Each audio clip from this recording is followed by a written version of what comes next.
এই কথাটা বলবার সঙ্গত কারণ আছে, কারণ 17ই ফেব্রুয়ারি 2023 এই অমিত শাহ শিলংয়ে দাঁড়িয়ে মেঘালয়ের চিফ মিনিস্টার কনরাড সাংমা সম্বন্ধে বলেছিলেন দেশের সব থেকে দুর্নীতিগ্রস্ত চিফ মিনিস্টারের নাম কনরাড সাংমা। সেই এনপিপি এখন এনডিএ জোট সঙ্গী এবং কনরাড সাংমা জেলের ভেতরে না। এবং এরকম ধরো আমি একাধিক কথা বলতে পারি, ধরো একনাথ শিন্ডে এবার, বা ধরো সিদ্ধার্থনাথ সিং যে 3রা ফেব্রুয়ারি 2015 বলেছিল ভাগ মুকুল ভাগ, ভাগতে ভাগতে বিজেপি চলে গেছিল। আমার প্রশ্নটা খুব সিম্পল, হয় তুমি দোষী নয় তুমি দোষী নও, এটা চায়ের দোকানে আলোচনা হচ্ছে না।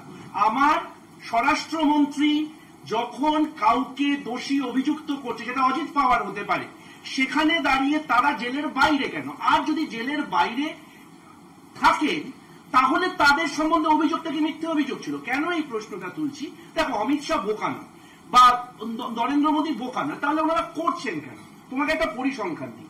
একনাথ শিন্ডে যখন ওই গৌহাটিতে গেছিলেন না 8 দিন, তার খরচ হয়েছিল, হোটেল খরচ হচ্ছে 70 লাখ টাকা। তো এরকম বারবার 70 লাখ টাকা, 1 কোটি টাকা, 2 কোটি টাকা এগুলো খরচ করে সরকার ভাঙতে তো অনেক টাকা খরচা হয়।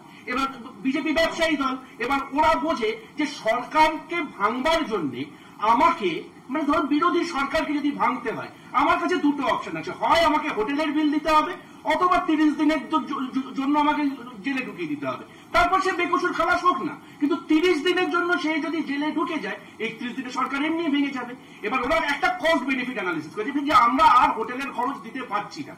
এবার হোটেলের খরচটাকে বাঁচাবার জন্য ওরা কি করছে? সংশোধন করছে সংবিধানকে।